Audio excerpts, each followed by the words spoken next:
Larry Frank, frankly speaking, baseball. We just ended a weekend that saw the Tampa Bay Rays get defeated by the Baltimore Orioles 3 out of 4 games. That's right, 3 out of 4 games. They are now 2 games out in the AL East after getting off to that amazing 13-0 start. And you got to start asking the question, has baseball caught up with the analytics of Kevin Cash? And I believe it has.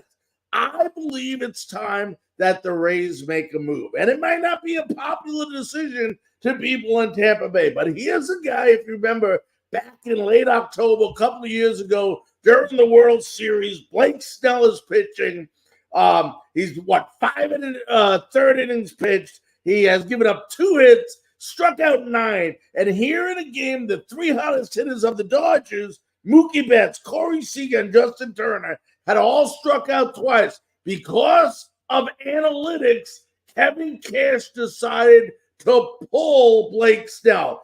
Biggest farce in the World Series history ever by a manager. I can't remember a time where a manager made such a poor mistake because of the overuse of analytics. And it's no different nowadays. A lot of people are saying, what do the Rays need to do at the trade deadline?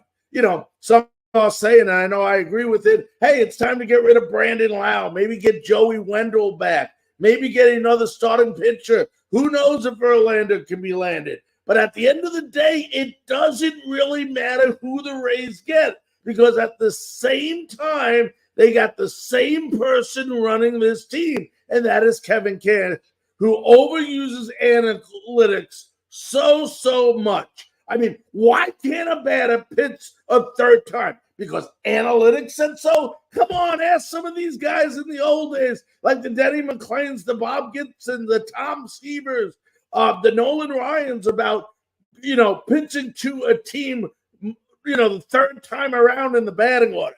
That is just the stupidest, craziest thing I've ever heard of. And it doesn't stop there. If I'm a manager, there's only a couple of things, and don't get me wrong, I want to know how to defend a player, where they hit you. Do they go to right?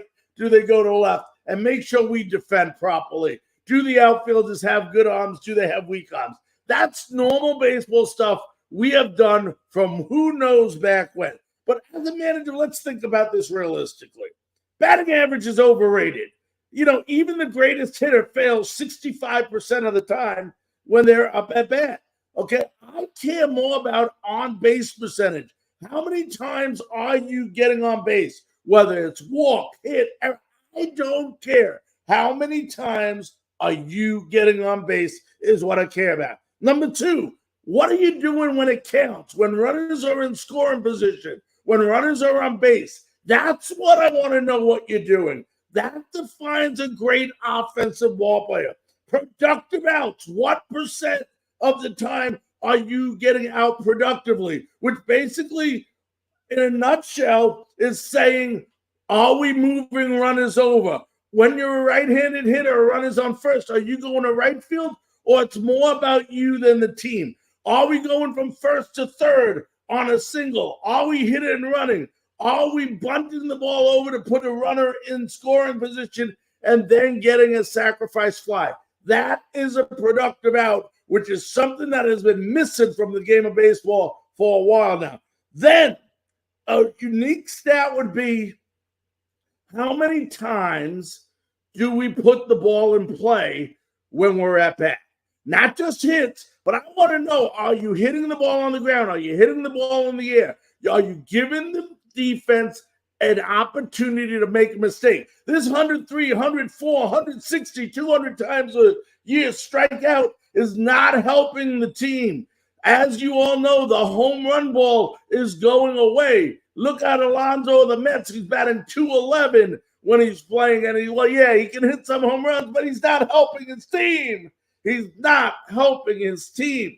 Okay, I want to know, how many times are you giving the defense a chance? Then on the pitching side, real simple. We know what ERA is, but what are you doing when runners are on base? I don't care if you come in the game or you put them on yourself. When runners are on base, yeah, the runner might not be responsible for you. I don't care. I put you in the game so the run doesn't score.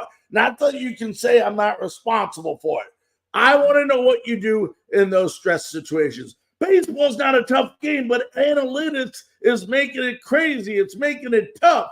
It doesn't tell you, like my good buddy Reed Nichols said on an interview the other day we had on Frankly Speaking Baseball. It doesn't tell you whether a guy is feeling well or not feeling well, if he had a fight with his girlfriend, if he has family issues, or if he's just not into it today. There's so much more. Analytics is not the end result of baseball. It's just part of a formula that has a lot of other pieces into it to make you successful in baseball. If analytics was right all the time in baseball, there'd be no losing teams. Think about it. Analytics can only be right 50% of the time because you have a winner and you had a loser. If you were never wrong, there wouldn't be a loser. Common sense tells you that. That's just my rant.